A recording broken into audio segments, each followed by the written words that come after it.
kind of just giving it another minute so people can get situated. We will be recording this presentation, so we wanted to let everybody know. And if you're not comfortable with having your camera on, it's quite all right if you want to turn it off. And then we do ask that everyone just stays on mute as well until we get to the question and answer portions for each section.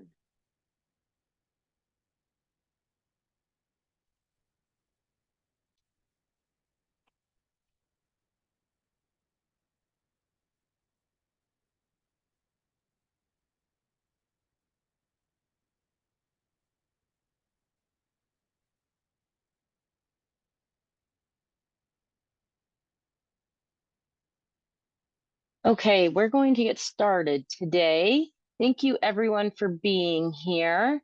We're looking forward to this workshop for everyone today and discussing how you can do business with the city, specifically for the migrant sheltering RFP today. My name is Julia Mahoney, and I am the Senior Program Manager with the Office of Nonprofit Engagement. And this is a special workshop that we've created through our office to help nonprofits and other organizations understand the contracting process and how that might look when it comes to RFPs and grants. Today I have Tiffany, Lee, and Nydia Gomez helping me as well, and they will be helping with the operations and back-end things and monitoring the chat as well. So next slide, Nydia. All right, so here's a brief agenda of what we will be talking about today. I'll be doing the welcome, talking about a few other things, and then we love to give resources to all of our nonprofit partners, just so they can have some other resources in their back pocket as they kind of work through the contracting process with the city, and whether those are city resources or outside resources as well. So I'll be kind of going into those things briefly. And then the good chunk of this session will really be around the migrant RFP that you all are interested in. So first, we'll hear from the Office of Immigrant and Refugee Affairs. We'll hear from Melissa, who's just going to give an overview of the migrant situation, if you haven't been up to speed on that. And then next, we'll be hearing from Michelle Faust, who is with the Denver Office of Transportation and Infrastructure. She will specifically be speaking towards the contracting process, which is the main chunk of this session today. And Stephanie Holden, who is also from the Office of Transportation and Infrastructure, will be assisting her as well. And then finally, we'll be hearing from Dina, who is with the Office of Immigrant and Refugee Affairs, and she'll be speaking to specifically language access plans, as those are a big piece of the contracting process. Finally, we'll wrap up with talking about some other opportunities and how you can find other opportunities with city agencies, as we like to provide that to our partners. And then we'll wrap up and more questions. I would like to say there will be a question and answer portion after each section. So after Melissa speaks, and after Michelle and Stephanie speak, and after Dina speaks, if everyone could please put their questions into the chat, I will look through the questions and I will moderate and make sure we get to some of those questions. If there's any of them that we don't get to within the specific section, I'll take note of them and I'll be sure to bring them up at the end, as we'll have another question and answer portion. All right, next slide, Nydia. I'll remind you guys about this afterwards as well, but we do like to do what we can to improve these sorts of workshops for our community partners. And so one of those things that we do is we do evaluation. So if you look at this QR code, it'll link you to an evaluation survey that our office has. And I'll pull this up again at the end, just to remind everyone. But we really, really appreciate that feedback. It helps these sessions grow and it helps them get better, and really it helps us so we can tailor these sessions to meet your needs. All right, next slide. So next, I just want to go into a few resources that might help you, you and your nonprofit organization, just in general, as you kind of work through certain organizational, barriers, or if you need general resources and information. Next slide. So the first resource I would like to tell you all about is actually an opportunity through the Denver Office of Nonprofit Engagement, which is the office that is hosting this today. And we are calling this our Resilia, or our Nonprofit Technical Assistance Program. And we decided to partner with Resilia, who's a national organization who has built programming to help build the capacity of your organizations. What that means is that they offer one-on-one learning with expertise in the nonprofit sector that could help you from anything to law or finances, board governance, volunteering, fundraising, and that's one aspect of it. You'll also have connections to other nonprofits and have a peer-to-peer network if you decide to apply for this program. And you will also be able to see many educational videos that can be tailored to any needs that you might have. So it's a very cool opportunity for nonprofits. And if you want more information, you can go to that link. We have also put that link in the chat as well for everybody. Another resource that we find is very valuable for nonprofits is Catchfire. And this really is a national organization, and it's a resource that connects professional volunteers with your organization. So they're a really fantastic resource. We know a lot of people that use them. And if you're a big volunteer-based organization, I recommend you look into them. The next one is the National Council of Nonprofits.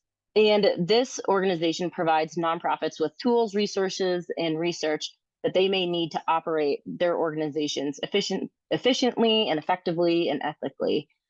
They are a national, as their name says, they're a national organization, but they also work with an organization in each state that focuses on those local tools and resources.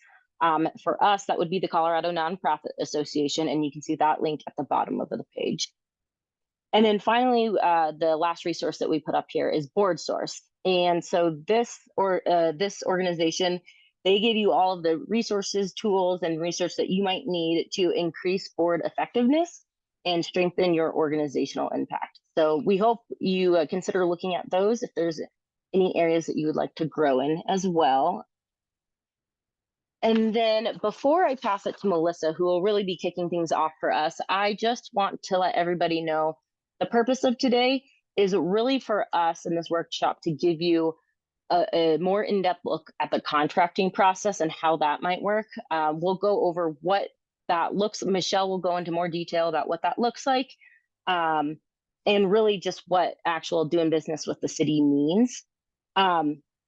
Melissa will touch on this more as well, but there was a pre-proposal meeting on Monday, and we won't be discussing any questions from that or anything from there. But again, really the purpose of this session is to really focus on the contracting process and also language access plans.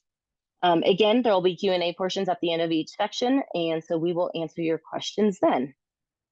So without further ado, I pass it to Melissa.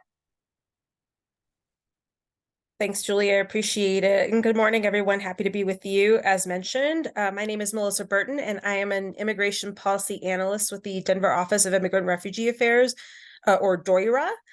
And so we'll kind of get right into it. Next slide, please. Thank you. So quickly, just to share some context for this response, at the end of last year in December, we began receiving many individuals traveling from the southwest border to Denver seeking assistance. Many folks had traveled from Central and South American countries to get to this point. And so in response, the city activated several emergency shelters to support folks that were arriving from that area. And this effort continues to this day. So by mid-August, like we flesh out on the slides here, we had served around 15,000 individuals at that point. That number is now over 20,000. And the city has policies in place that were in response to growing shelter demands and shelter options, which have evolved over time, of course. We have used both congregate and non-congregate shelter sites to support this effort. And I mention all of this because related to the RFP proposers should expect, I know we say anticipate, but we should expect that abrupt upticks will occur in the future, including during this RFP term. That number can fluctuate up to 2,000 guests in need of shelter at any given point in time. So proposers should also be flexible when it comes to scaling for shelter based on the need. And these increases have also impacted shelter occupancy, as you can imagine, but also reception intake operations. And the city is now seeking to transition the sheltering and services operation to local and community-based providers to commandeer the ship, so to speak. Next slide, please. So sort of a quick overview of the process is broken down here, and I'll just point folks' attention to the mayor's office's new approach to serving migrants and asylum seekers through this RFP process, which focuses on small local nonprofits, offering individualized smaller contracts that local organizations can engage in more meaningfully, and also leveraging resources we already have in our communities to serve newcomers, and then finally fostering our creativity and tenacity to evaluate the best path forward for this response. The 5 program focus areas are also spelled out in this, or on this slide rather, and they're program management, siting and operation of the reception center, siting and operation of sheltering sites, transportation, and then lastly, donations, operations, and coordination. Next slide, please. So as Julia mentioned, the city did hold a pre-submittal meeting on Monday. We have a link to the recording to share with you all in case you were not able to attend that meeting. And the purpose of that meeting was really an opportunity for interested parties to ask questions and receive more information about the process. So I highly encourage you all to watch that when you can. And then we flesh out here key dates. The deadline to submit questions, because there is an opportunity to do so still, is Monday, October 2nd. That is this coming Monday by 3 p.m. And then finally, the deadline for this first phase of the RFP process is Friday, October 13th by 12 p.m. And that's noon, not midnight. So please take note of that cutoff date and time. And I think that covers the bases for my portion. So happy to take questions where I'm able to answer them, but otherwise I will pass the mic back to Julia. Thank you so much, Melissa. Do we have any questions on just the generic background and the overview that Melissa just covered?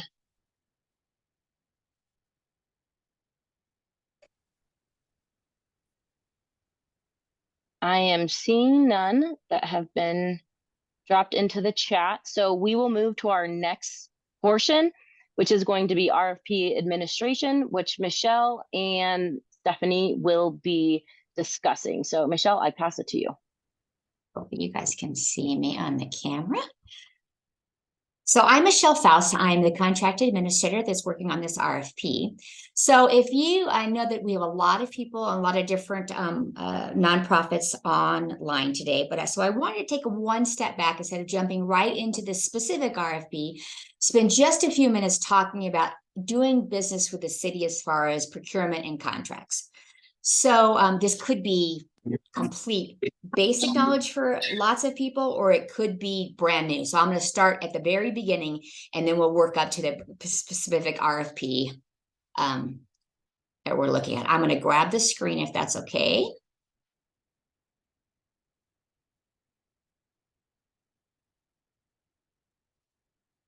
I think, Julia, you have to give me permission. Yes, Nydia, are you able to make Michelle a co-host or give her sharing permission? Be able to share screen. Great. Okay, here we go.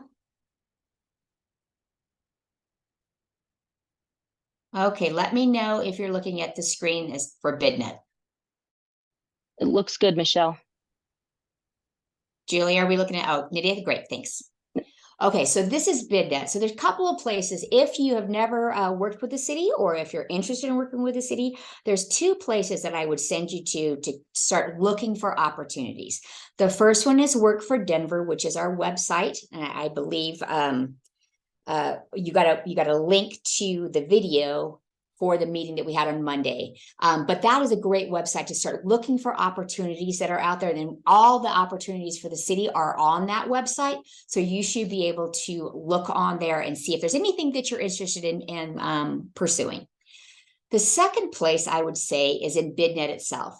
Most city agencies, most of the agencies that I work with, or the city, the departments, use BidNet as our procurement tool. This means we put our RFPs, which is request for proposals, request for qualifications, different things up on BidNet. The reason we use BidNet is because BidNet's free to members. It's also pretty intuitive and easy to use. We don't want something that's so complicated that you get tired, you get sick, you get lost in the process, and not necessarily the end goal of looking at how can I do business with the city. So one thing I wanted to mention, if you've never been on BidNet before, you're going to have to register for BidNet. And I wanted to mention one tip. And I'm always looking for making sure that things are exactly like we say, and we tell you this is free. It is free. You can register for BidNet and spend money. But anything you do with the city, you do not need to spend money to do business with us. That's kind of defeats the purpose of why we're all in business. So here is how you register. I would click on 0 unless you want to look at the different opportunities at BidNet. I'm not saying you shouldn't. I'm just saying you don't have to. This is the tip I'm going to say. If anybody ever asks you for a credit card on BidNet, you do not give them one unless you want to. You're going to down here and click this, toggle this off after you put your information in, and then it will be free. I've had a couple people have reached out to me asking me, why are they asking for my credit card? They're trying to sell you something, which is not good or bad. I'm not here to sell BidNet. I'm just saying, if you want to do it for free, toggle this off. Okay, so now let's get into actually what you'll be. I have a free membership. And this is what you'll be looking at when you register.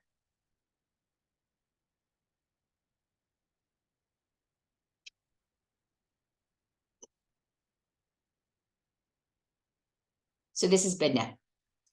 So over here, I would always say in open solicitations. The only time I go to closed and awarded is if you want to see if anybody won one that you were actually looking at, or something was historical and you want to go back and see, and to keep them in here for many, many months. So you can go back and look, but keep it on open. And then part of when you go to Work for Denver and you look up the different opportunities, it will list a solicitation number. That's a fancy word for saying this is a proposal we have out there, or qualifications out there, and it'll give you a number. That's the number you're going to put up here in the keyword or actually search for it. You can also put City of Denver. Let's just put City of Denver. And then you can look at all the opportunities. Well, I guess there's none, huh? Let me I'm just putting the wrong number in. So this is the actual 2023-70141 is the solicitation number for this RFP for the migrant sheltering. You don't need to memorize that number. You can just go to Work for Denver and the number's all over the place. So let's look at that number specifically. And you'll see, here's the migrant sheltering RFP that you're interested in. You're going to pop into there. Couple things to notice. Here's your basic information. It goes over all the things that basically a high level view of this solicitation. The categories are the most interesting over here. So one thing is you're going to pop into documents, and here is your RFP. Very important. This is what I'd recommend if you've never done this before. If you have done this, is great practice. When you go into an RFP the first time and you're interested in actually looking at it, you can download this. I would download every single one of these documents and not just the RFP. The reason I say that is because let's say you get farther along in the process and you haven't downloaded everything, you might forget that you needed to download attachment 5, the pricing worksheet. So what I'd recommend is you download all of these, stick them on a folder in your laptop or your computer, and you can always come back to it because this is the initial documents that were posted when this was first published. So if you go into the RFP document, it will tell you everything about this RFP. It'll tell you the submittal. It'll tell you everything you need to know. But just in case there's more things that happen throughout the RFP, there's 2 other places you're going to want to spend some time on. One's not even over here yet because they've not put an addendum out. Today, I'm going to put the first addendum out. So see addenda over here. But if you go into communications, and I would recommend if you were looking at an RFP, you do this every single day because like this RFP, it's a very dynamic process. And you want to go in here and you want to say, what is the most recent information about this? If you don't have the most recent information, especially for an RFP that moves as quickly as this one has, you're going to be behind the times. So here's something about the meeting agenda that we had. And this is all the other information that came out of the meeting on Monday. Later on today, I'm going to put an addendum out. And over here, we'll say addendum. And the importance of an addenda, when we put addendums out, is to give you the most recent information available for that RFP. Things will change in the RFP itself. There'll be questions and answers. There'll be new information. And the only place you're going to find those on BidNet and on an RFP is to go into the addendum every day and your communications channel every day. The last place in BidNet I would recommend you spend some time on is this document request list. So you can see all of these names. There's all these names of different organizations listed on here. This is telling me right now, at this moment, all of these different organizations have actually downloaded the RFP for this project. If you want your name to be on this list, you have to go in and actually download the RFP. You go back to documents and you download at least one of these documents. And then your name shows up on this document request list. Why that's so important, especially in this one, is that there's going to be partnering opportunities. You know, the mayor has made it very clear that he wants partnering opportunities with local community nonprofits and businesses to really drive this RFP. But there's only 5 categories by which 5 different contracts will be issued. And so one of the contracts might not be what you do, but somebody else in here you might be able to partner with. So this is going to give you an option of look at who is really looking at this RFP. And is there anybody on here that you know of or you want to contact? Exactly. Sky Blue Builders. I want to go to Sky Blue. Here's their information. Here is their website. This is the person to call and say, hey, what are you doing with this RFP? This is what I'm in transportation. This is what I do. Can we partner? So this document request list will change on a minute-to-minute basis depending on who is downloading the RFP. So that is BidNet. BidNet is also not only are you getting information, but this is where you're going to, if you decide to do a response to this proposal, this is where you're going to upload your documents. We don't take them via any other way. We take them in BidNet just to make everything fair. The deadline that Melissa mentioned is a hard deadline. So I'd be very careful. I would not, if you've never used BidNet before, and even if you're an old user of BidNet, I would definitely not go into at 11:45 before the 12 p.m. or the noon deadline and upload at that point. Because if something happens and you miss the 12 deadline, you're out of luck. As much as we would like to sympathize, we really can't because it's not fair to everybody else. If in doubt, if you have any problems with BidNet, they have a great help desk. You can call them and have them help you, but please don't wait to the last minute to upload on any RFP, especially one that is as important as this one. Okay, I'm going to stop sharing so we can go back to or actually, probably steal there it is. I'm going to stop sharing.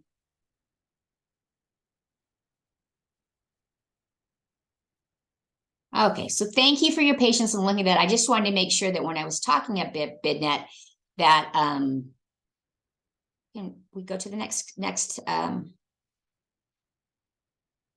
when I was talking about BidNet, I wasn't leaving anybody behind. So I spent a little bit more time in BidNet than I probably should have, but I wanted to make sure everyone was comfortable. With this one, or with any any questions you have after we leave this meeting, I will be glad to help you with those questions. I'll also be glad to get to resources to you. The best way, the only way you can communicate as far as with this RFP is through dottie.procurement@denvergov.org. Possibly Tiffany can put that in the chat. This is only, we want to make everything fair. So if anybody asks a question, and it doesn't matter what the question is, please ask us. We can get that question and put out an addendum with the answer so everyone can see it. Because if you're having problems with something with RFP or with BidNet or something, probably more than likely somebody else is too. So this is how we address that. So dottie.procurement@denvergov.org, and we'll get those answers to you immediately.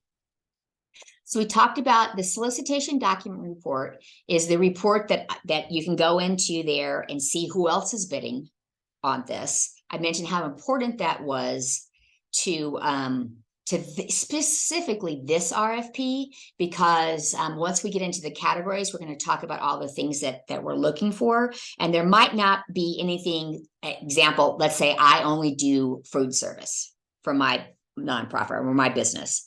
Well, there's not a food service category, but there is a subcategory in one of the scope of works we're looking for. So you might want to be looking at someone that would be bidding on that and trying to partner with them. Next requirement is Colorado Secretary. No, sorry, not next slide. Go back. Sorry. No, go back. Oh, thank you. Next requirement, in order to do any business with it, anywhere in Colorado, especially with the city or the state, you have to be a registered member of Colorado Secretary of State. Another important thing to do, and the reason I say this is it takes a little bit of time on their end, is the System for Award Management. This is a federal system management program that allows organizations, nonprofits, anyone that wants to do business with a government entity, especially using federal funds, which this one will. We cannot contract with anybody that isn't active registered in SAM, which is System for Award Management. I believe Tiffany can also put up the link for us. The reason I say this, if you're interested in the RFP, and you go on and do all this work for RFP, at the same time you're doing that, I would pop into SAM, the System for Award Management, and just start the process. If you haven't already done this, it doesn't take long. It's a free service. It's a government service. The timing that gets a little lengthy is on their end. So what I want to make sure that at the same time you're doing all this work for the RFP and you've been awarded the contract, it doesn't get delayed because of SAM registration. So at the same time you're doing the RFP, I'd pop into SAM, System for Award Management, and just get registered in there. It's actually a great place to be if you ever want to do business with the city or the state. So you can do it, and you have to do it once a year. But I would get in there and start that process. As I mentioned, the addenda that we'll put out, we put it out via BidNet. I would go into BidNet every day and check and see if there's anything new. Addenda is the way we push out information to you that says, something's changed in the RFP, so make note of it. Also, questions and answers. Also, anything that we want to give you that you're going to need to know that could change your response to the RFP. So that's why this is really important. It's even so important that part of your response that we ask for is you to acknowledge that you've actually gone and looked at all the addendum out there. Okay, next slide. So interesting RFP we're doing, because usually you do one RFP and you have one scope of work and you usually award one contract. This one's a little bit different. So we've got one RFP. We actually have 5 different scopes of work we're looking at. So essentially we could have 5 different contracts. We don't have to, but we could. The 5 different categories, and Melissa mentioned these, but I'll go over them again, is program management, the reception center, siting and operation, the sheltering sites, siting and operation, transportation, and the donations, operation and coordination. All of these, if you download the RFP, all of these scopes of works are highly detailed and explains exactly what we're looking for in each one of these. That'll give you a lot of information, more than this slide. Now, the interesting thing about this RFP is you can propose on any of these 5 or all of these 5 if you want. So if you're saying, I want program management and transportation, you can propose on both of those. So it's one RFP and 5 different scopes of work. Okay, next, please. So this can get confusing, and I'll explain this and I'll give you an example, and it's also listed in the RFP. But what we didn't want to do, because we're basically we're killing 5 birds with one stone here, we didn't want to make it so cumbersome that it was hard to figure out how to propose on one or more of the scopes of work. So what kind of broke it down into packages? So this would be what your submittal process is. This would be your response. It would be a PDF that you're putting together of saying why you are the best one for this scope of work. The first one is the general proposal requirements. This is kind of the admin of the RFP. Package 1, every proposer will submit one of these, but you only have to submit one. No matter how many of the packages of the scopes you are proposing on, one. And in here, you're going to have a cover letter, you're going to have references, you're going to have some equity and diversity information. So it's really kind of the administration part, but you only have to do one of these. Now, after you're done with that, you can decide which one of the categories do you want to propose on. Remember, I said you can propose on one, you can propose on more than one, you can propose on all 5. But at that point, you only have to answer the package by which the one you're proposing to.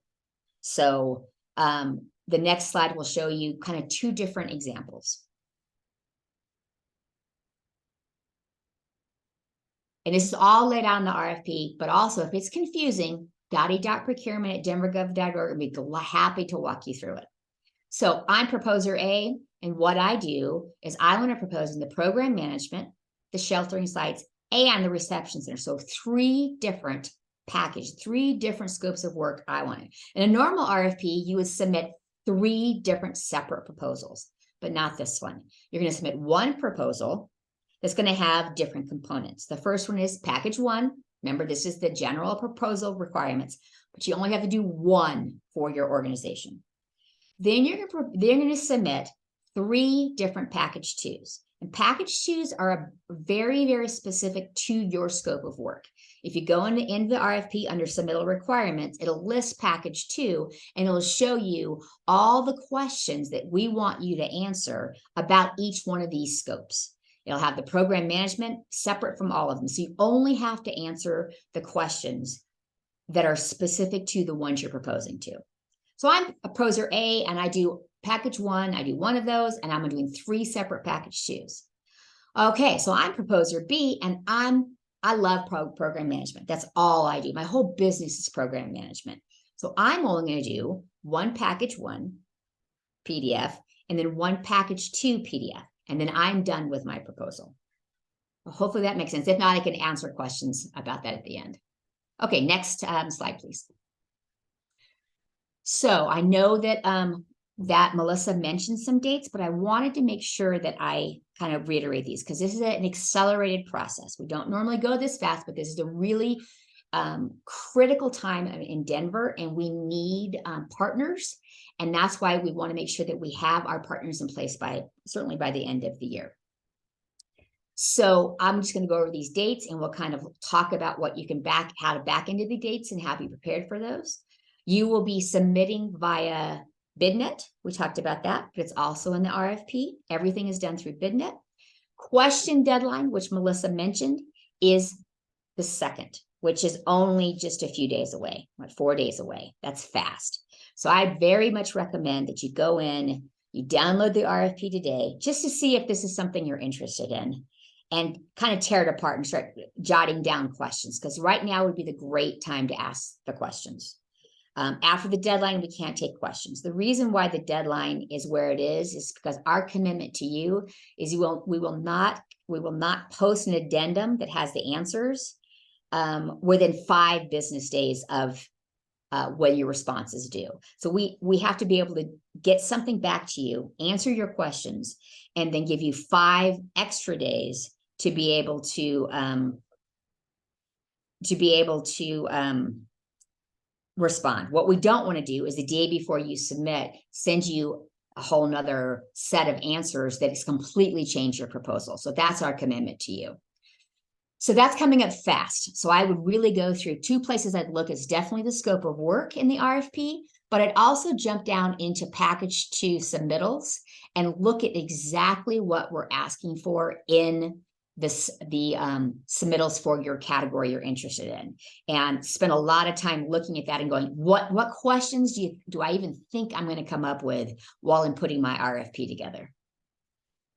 So then after you've done that, and after you're going on to BidNet every day, looking at the addendums, you're looking at the communications, you're looking at everything, the responses are due on October 13th, which is 2 weeks away from this Friday.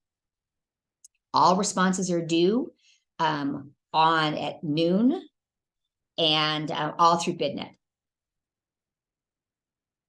And that's a hard time. Not a hard time. That is our hard deadline on the 13th. So here's another thing. This kind of puts it back on the city. So while we're asking you guys to scramble and get all this done and give some thoughtful responses back, the city's also actually committed, selection committee, they're listed in the RFP, has committed to turning around the next phase of the procurement very fast. So on the 13th, you submit your responses, and then 5 calendar days later, we will let everybody know if you're moving on to the next phase or if this is the end of the journey for you. And so that gives the procurement committee or the selection committee only 4 days to look through all the proposals that are going to come in. And that's a lot of work. And it's going to be a long weekend for them. But on the 18th, you'll get an email from dottie.procurement@denvergov.org. And it will say, you'll have a letter in there saying, congratulations, you're going to be moving on to the second phase of the procurement, or thank you very much for your response, but you're not going to be moving forward.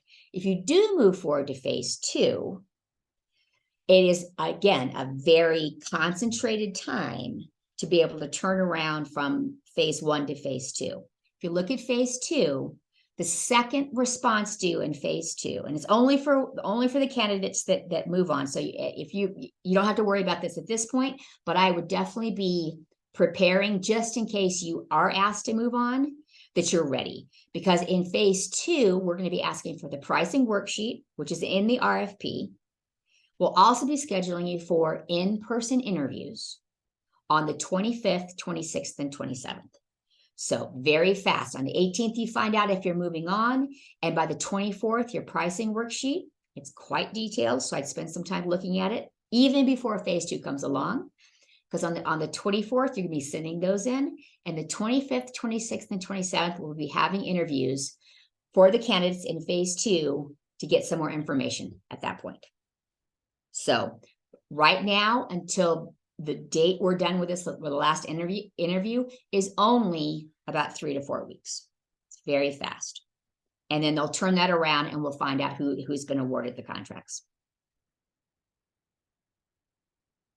I know I talked very fast and a lot of information, so I want to see what questions you have. What questions that are out there about the procurement, about working with the city, about this particular procurement.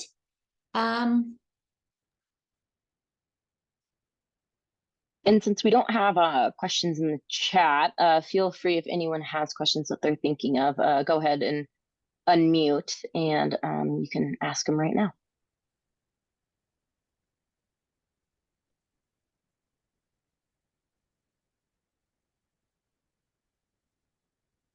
Okay, well, hearing none, we'll move on to our next piece. Michelle, thank you so much. That was a really, really great contracting overview.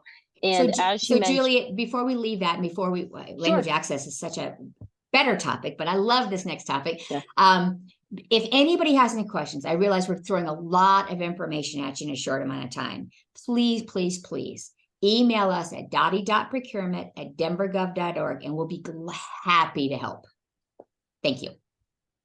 Great. Thank you so much, Michelle. And again, that link will also be provided at the end of this slideshow. And when we make those slides available on our website, you'll be able to access all of those important links and things like that that everybody has been speaking to. So now I will pass it off to Dina, who is going to be discussing the language access portion of this workshop. So Dina, the floor is yours. Thanks, Julia. Hi, everyone. My name is Dina. I am the city's language access planner with the Denver Office of Immigrant and Refugee Affairs. I'm excited to share with you all a little bit about language access, what it is, what it means for you, where to go for support. So let's dive in. All right, what is it and why does it matter? So we the city, we individuals who partner and collaborate with the city aim to serve the 37% of individuals who identify as being limited English proficient or LEP throughout Denver. I'm sure you all know or you've seen it can be incredibly frustrating for folks who need to access resources and aren't able to receive assistance because there are not means nor a plan for how they can access those benefits, those services, attend your event, prohibits them from understanding and exercising rights, fulfilling responsibilities and obligations, and ultimately engaging with you and your organization or any information provided to them. So language access aims to alleviate this by creating a more intentional and equitable platform for information dissemination.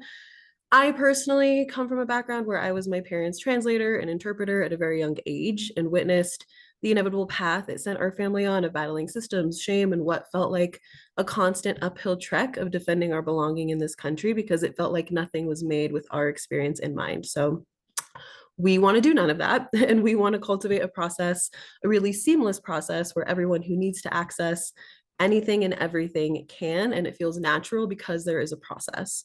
So language access really strives to enhance representation and gets you thinking how you can do that. That's all it is, just asking yourself how we can make our services, our programs, our resources, our information, our events, all of this more accessible to the community at large.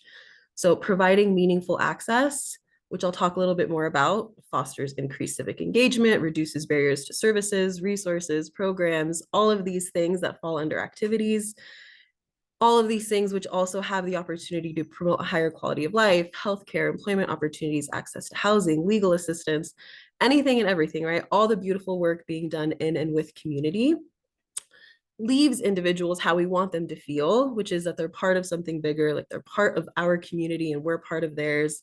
They're intentionally welcomed, their voice is represented, because for that meeting you held, the 5 languages that attended were able to actively engage in the conversation because you provided comprehensive simultaneous interpretation or whatever it is, right? You had a clear process, which you'll hear me say so many times because that's all this is just developing a process. And you did that designed with their experience in mind. And when it's done well and authentically, we really see the ripple effect of that being done. It's something really beautiful, right? When diverse experiences and backgrounds and perspectives are intentionally invited into conversations. And you all, the city, our nonprofit partners, play such a huge and vital role in all of this. You can go to the next slide. So that's all nice, but why? Not only the why, but what are LA regulations or language access regulations? Where do they come from? What do they mean? Feel free to read all of these. Language access has a lengthy and comprehensive timeline of various acts and cases and executive orders. So dive into any that pique your interest. I'm only going to cover a couple here. So Civil Rights Act of 1964, Title VI, is really where language access became embedded in law. And we started seeing terms such as meaningful access and the requirement of agencies, so folks within government specifically at this point, who are receiving federal funds to ensure LEP individuals would have access to their services, programs, activities. Meaningful access really just means process. It means you have procedures in place for individuals who are limited English proficient to engage with your activities. And with developing a process or a plan, you're simultaneously acknowledging that language will not be a barrier to access.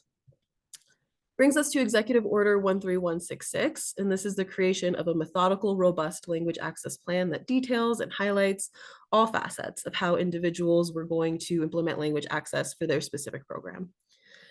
And most recently, the city, we have Executive Order 150, which applies to all city agencies and their subrecipients. So anyone receiving funds to enact a program, either in collaboration with city agencies or in some capacity operating as extensions of city agencies or offices and divisions that provide public-facing programming services or information. So you're doing something where community members have the potential to engage with it. If you are receiving funding from a city agency, office, division to support a public-facing program, it means that individuals who, at least for us, individuals who speak English and have the ability to engage, whatever that means for you, they can receive information, they can provide their voice and offer opinion representation. We expect a language access plan to be associated with it. I will say the city entity that you're working with, so whoever that may be, will communicate that to you. So there's no initial action throughout this entire thing. There's nothing initially that you need to do on your end. The individual at the city will be prompting you for language access plans, and I'm more than happy to kind of answer some more questions about that. Okay, we can go to the next slide. Amazing. What are language access plans?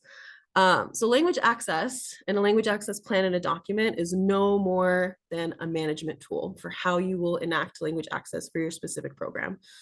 So within our resources, we walk you through everything, every single detail and every facet of developing language access processes, and really push you to dive deep and reflect on components of what you're doing really well and ideate next steps for areas of growth or places that you could potentially be doing better. You identify all of this. You identify which languages you will prioritize. You will identify what your on-the-ground processes for requesting document translation will look like, or who do you call for immediate simultaneous interpretation, or what are either of those things, and do I even need them? We walk you through all of that. We walk you through your budget. More so you tell us what your budget is, and we kind of work with you to plan around it. Helps you keep track and to develop systems of data tracking and collection, monitoring and evaluation to see the effectiveness of all of this over time. We help you answer and develop every step of all of these things. And this document is really your reference point throughout the duration of the specific program that you're doing with the city. So language access plan is not really for your whole organization, though you should definitely adopt it and do it for everything. The plan that we develop in collaboration with you and together is only for the specific program of the RFP or that the city is funding with you. All in all, it gets you organized, it creates mechanisms of accountability, and it can reorient or realign you if you get lost in the sauce of all of this exciting stuff and you're wondering what to do next. Okay, you can go to the next slide. This sounds great. What do you need from me?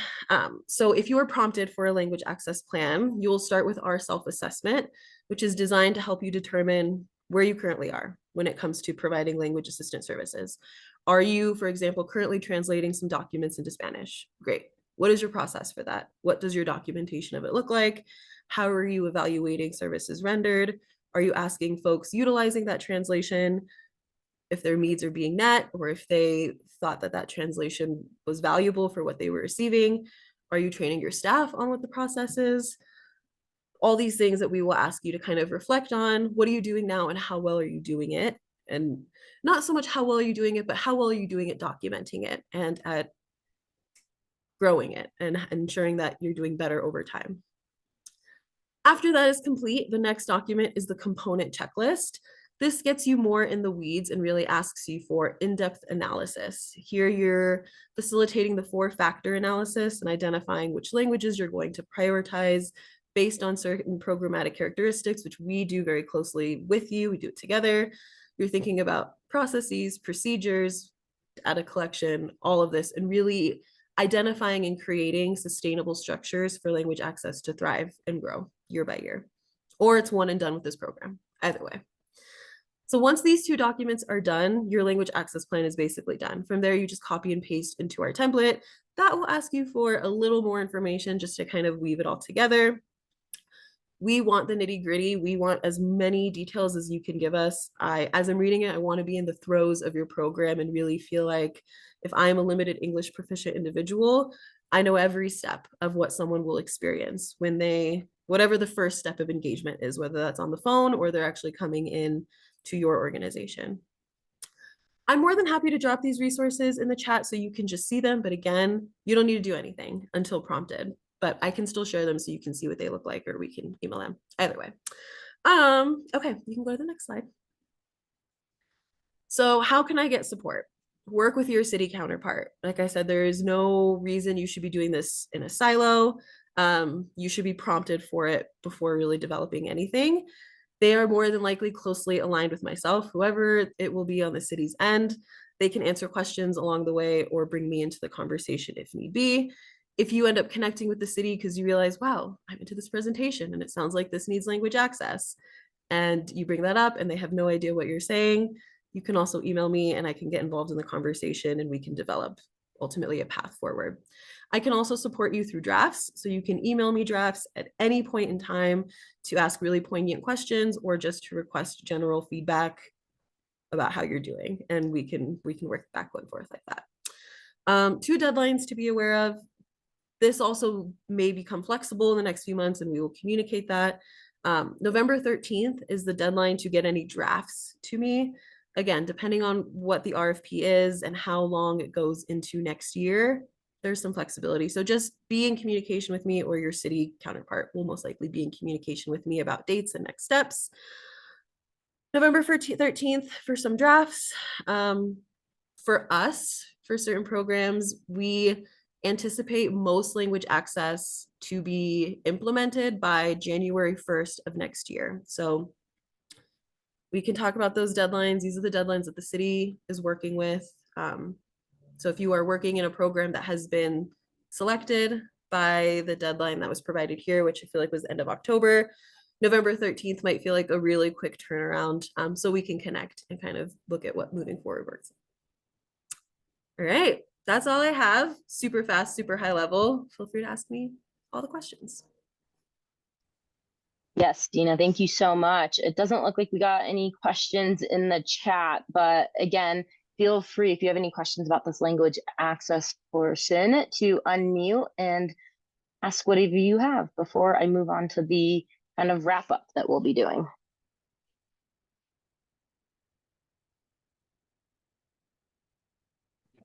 I had a quick question. I was just wondering if when we would get the recording of this too, and how that would be distributed.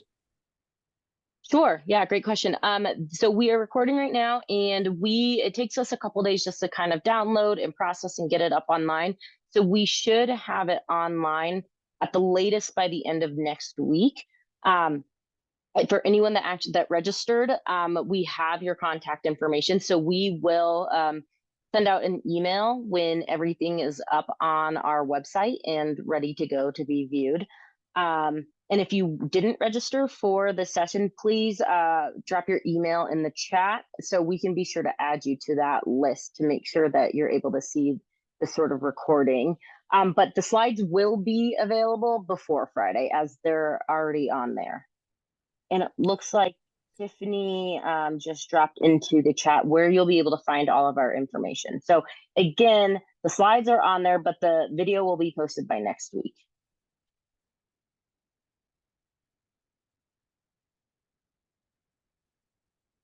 Okay, great. So seeing no questions for Dina, we'll kind of move on to our wrap up. And then again, you'll have one more opportunity to ask any questions before all these wonderful presenters leave. So definitely take advantage of asking them questions while they are here. But next slide, Nydia, thank you. So we like to cover at the end of each one of these sessions just how you can find opportunities with the city specifically. So you should know that Denver does not have a centralized funding opportunity page. If you go to individual agencies, they generally have their own funding opportunity, a little bubble or link that you can click on. So you should know that we don't have a centralized sort of portal where you can find that, but the city is working on the creation of a centralized portal. The target launch date is sometime next year.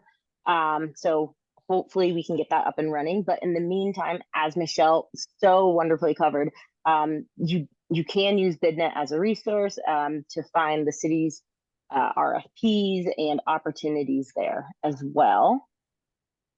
And next slide. And when you download the slide deck that you can find on the link that Tiffany provided just a little bit ago, all of these are hot linked. So you should be able to click on all of these logos here, and it'll take you directly to that agency's site where you can find funding opportunities for each of those agencies as well. And for whatever reason, if you if you download the slides and the hot links don't work, we have also provided a link, the actual links for all of those agencies on the next page. So Nydia, if you go to the next one, you can see here are the actual URLs that you can copy and paste and drop into your web browser. And next slide. And again, just a final Q&A. We heard a lot of really great information from Melissa and from Michelle and from Dina. So I just want to give one more opportunity for everybody to ask any questions that they might have. You know, this is a very complex RFP, and I know there's a lot of moving parts to it. So we want to ensure your success if you are interested in it. So we are here. And let's see. And it looks like Brenda asked, is this service for any city, correct? And when do you expect to award? So Brenda, if you want to unmute, feel free to clarify your question a little bit, and we'll make sure it gets to the right person.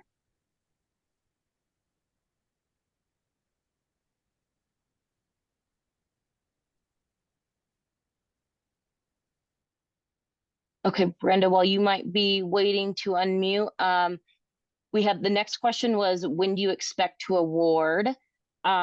Michelle, is that a question you may be able to answer? Definitely. We're looking at awarding in the beginning of November. And then, Okay, great. just to give you timing, the city, the mechanism by which we do the contracting itself, and then because a lot of these contracts would have to go to city council to be approved, it still is going to take a couple more, at least another month for be able to get through all of the city processes and mechanics. So we're looking at best case scenario, beginning of December, having a notice to move forward, but we're looking to actually award the contracts at the beginning of November. Great, thank you so much, Michelle. And Brenda, did you want to ask your question again? I saw that you put in the chat there's a lot of noise, but if you are able to unmute, feel free.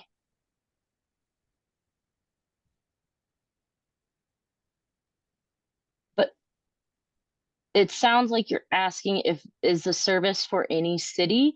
And are you speaking to this workshop in general? Or are you talking about BidNet? Feel free to connect with us too and shoot us an email, and we can definitely clarify that question for you.